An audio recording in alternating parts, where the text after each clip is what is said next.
Fechou? E agora a gente inicia o mês de novembro e dezembro. O que esperar do mercado Ibovespa e dólar no mês de novembro e no mês de dezembro? Então, pessoal, vamos iniciar aqui o estudo semanal, sempre sobre a ótica semanas e diários do Ibov e do dólar, tá? Onde eu passo para vocês aqui um pouco da minha visão e do que eu espero, em cima de estudos históricos para o nosso mercado. Beleza? Quem puder descer o like aqui, já se inscreva no canal e vamos começar aqui passando um pouco da visão. Eu queria inicialmente aqui passar com vocês sobre o nosso Ibov, né? Pela ótica semanal, a gente teve a confirmação do que a gente vinha conversando ao longo dos estudos, então ele rompeu a máxima anterior. A gente vai ver no gráfico diário, né, que ele segurou em cima do topo anterior, das médias do dia, veio testar a resistência do 145 alguma coisa, recuou, rompeu, veio testar a região do 147 e rompeu. Então, no gráfico semanal, a gente tem renovação do topo histórico confirmado. Deixa eu ver aqui como é que foi o volume. A gente teve um volume aqui na média, né? Nada demais. Então, a gente teve sim o rompimento do mercado no gráfico semanal e o caminho está aberto para buscar a região de 151 mil pontos, que é o alvo de 100% do espelhamento que a gente fez aqui. Então, o rally de alta já se confirmou, está acontecendo. O que me deixa mais curioso é que não tem nenhum movimento de euforia, né? Geralmente, quando o mercado tende a marcar topo, a gente tem muita gente falando sobre bolsa e tudo, e a gente vê que a gente não está tendo esse movimento de euforia, o que, na minha ótica, corrobora para o mercado continuar andando. Beleza? Quando a gente fala sobre o gráfico diário, então, indo para dentro do dia, a gente vê exatamente o movimento, né, da ótica semanal no diário. Ele veio, testou o topo anterior, igual a gente falou, né, que a gente tinha a região de topo anterior. Ele testou, segurou no topo, rompeu, testou essa resistência aqui, recuou, rompeu, testou a máxima e foi embora. Qual a expectativa então que a gente tem para a semana, pessoal? Se a gente observar no dia, a gente teve um, 2, 3, 4, 5, 6, 7, 8 movimentos altistas. Muita gente fica assim, nossa, e agora? O mercado subiu 8 dias seguidos, o mercado vai cair, né? O que que a gente faz agora? Vamos vender, vamos botar no bolso.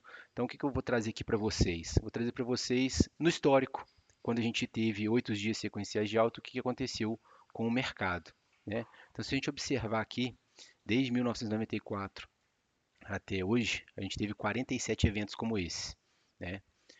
Com 8 dias o mercado subindo de forma seguida, né? Então o que aconteceu um dia depois, né? A gente observa que fica meio a meio, né? Metade das vezes, 55% das vezes continuou subindo, 45% continuou caindo, né? Então se você tiver aberto uma posição, né, um dia depois, né, metade das vezes subiu, metade das vezes caiu no dia seguinte. E 2 dias depois do dia que você abriu sua operação, né? Então, né, no caso, na sexta-feira, se você abre uma operação comprada, por exemplo, você comprou na sexta, um dia depois ele tende a cair 50% das vezes ou subir 50% das vezes. Mas e 2 dias depois? Se você pegar e 2 dias você já fica mais favorável. 80% das vezes o mercado ele vai te dar um retorno positivo, né, em relação à sua posição aberta na sexta-feira, com em média 1,8% de alta, né, em relação ao período que você comprou, né, na sexta-feira, por exemplo. 3 dias também na casa de 68%, com 2,2% de alta em média. 4 dias, 68%, com em média 2,5%. 5 dias na sexta-feira. Então, se você comprou na sexta e na próxima sexta você quer ver como é que você está, em 74% das vezes no passado, o retorno foi positivo, com em média 2,4% de alta. Ou seja, a gente fica, nossa, subiu 8 dias seguidos. Se a gente observar estatisticamente, o mercado continua subindo. A maior parte das vezes que ele fez esses 8 dias seguidos de alta, tirando no dia seguinte, que ficou meio a meio, 2 dias depois, 3 dias depois, 4 dias depois, 5 dias depois, e no acumulado da semana, a gente fica tudo na região de 70% praticamente, até mais, de retorno positivo. Então, pessoal, cuidado com querer operar vendido em renovação de topo histórico. A estatística mostra que o mercado tende a continuar subindo, né? Na minha opinião, né, quem tinha que entrar no mercado é, já deveria ter entrado, né? Então agora a gente tem que seguir com cautela, cuidado para não vender rompimento de topo histórico, porque não tem memória de preço, o mercado tende a ir embora, tende a subir, juntando com o fator sazonalidade de fim de ano, que a gente também fala sobre, a gente tem que os ralis de fim de ano costumam acontecer, né, nos meses de novembro e dezembro. Então, se a gente observar, né, a gente tem sim características altistas. Mês de novembro, 60% quase altista, com em média 8% de alta. Dezembro, 65% dos meses altistas, com em média 6,7% de alta. Então, muito cuidado, né, para vocês não quererem vender rompimento de topo histórico aí e acabar, é, né, tomando prejuízo. Agora é hora de ficar de olho em oportunidade de comprar. O famoso caiu, comprou e de novo, renovando o topo histórico, sem ninguém falando muito sobre bolsa, sem euforia, com o cenário macroeconômico de juros, a gente tende sim a ir embora no mercado, tá? É só saber os melhores momentos de comprar. Como subiu 8 dias sequenciais de alta, a gente tem que ter mais cautela para entrar, beleza? Então é isso que eu tenho para falar com vocês sobre o Ibovespa. Falando aqui sobre o dólar, deixa eu voltar para uma semana, né? Uma semana aqui. Falando para vocês sobre o dólar.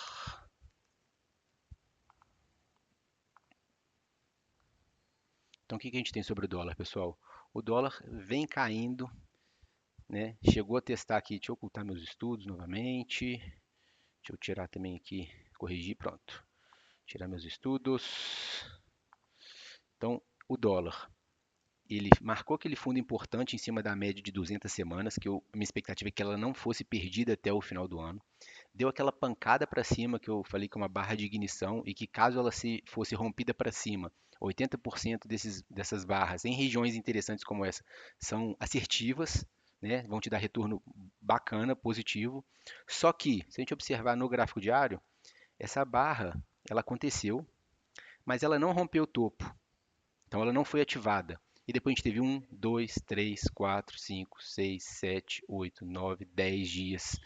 Esses 10 dias eu até falei no nosso estudo aqui que quando dá uma pancada como essa e o mercado não anda, igual demorou 10, 9 dias, o mercado começa a se frustrar e as posições nas expectativas de que o movimento fosse altista começam a, o pessoal querer encerrar as posições. Então o movimento começa a se frustrar.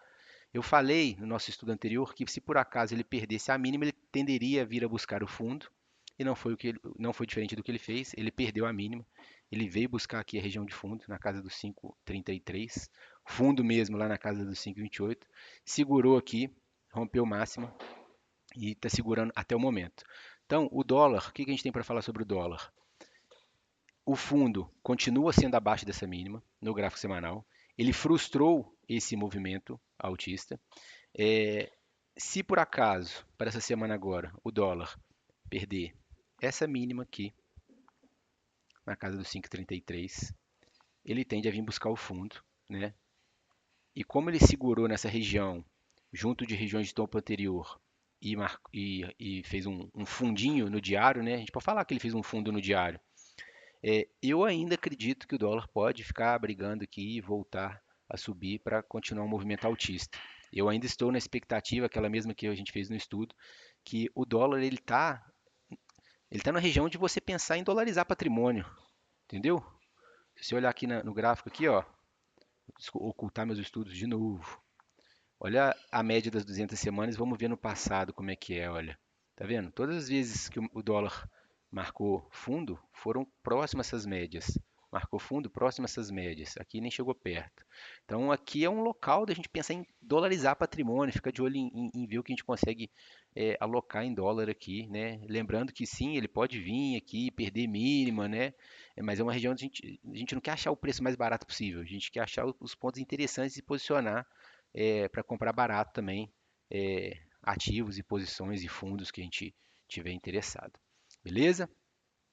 Ou seja, dólar então para finalizar, na semana que vai correr agora, ele não pode perder essa mínima do 5,33 aqui, que foi o que eu acabei de falar, não pode perder, né?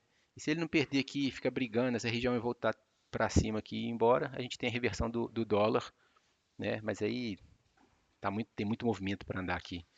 Interessante seria se ele rompesse aqui, essa barra aqui, que todo mundo que tentou jogar essa barra para baixo, não conseguiu, segurou aqui nessa região, voltou e rompeu, todo mundo tentou jogar, vai ser frustrado, então vai ter que recomprar, e a gente marca um pivô também sobre uma ótica semanal interessante em cima da média de 200 períodos.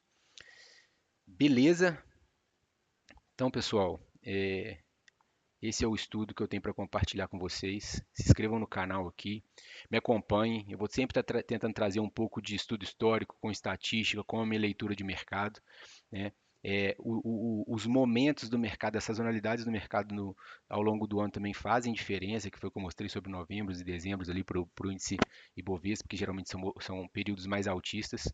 Então, cuidado aí com quem quiser ficar falando que subiu 8 dias, vou vender, cuidado, tá? Aqui, agora é hora de procurar compra, né, nos momentos ideais. De novo, são estudos aqui também, não é recomendação nenhuma, né? Mas para ajudar vocês a conseguir estudar sobre o mercado. 8 dias sequenciais não é para pensar em vender, né? Pelo histórico ali continua subindo, tá bom? Então se inscrevam aí e deixem seu like. Valeu, abraço.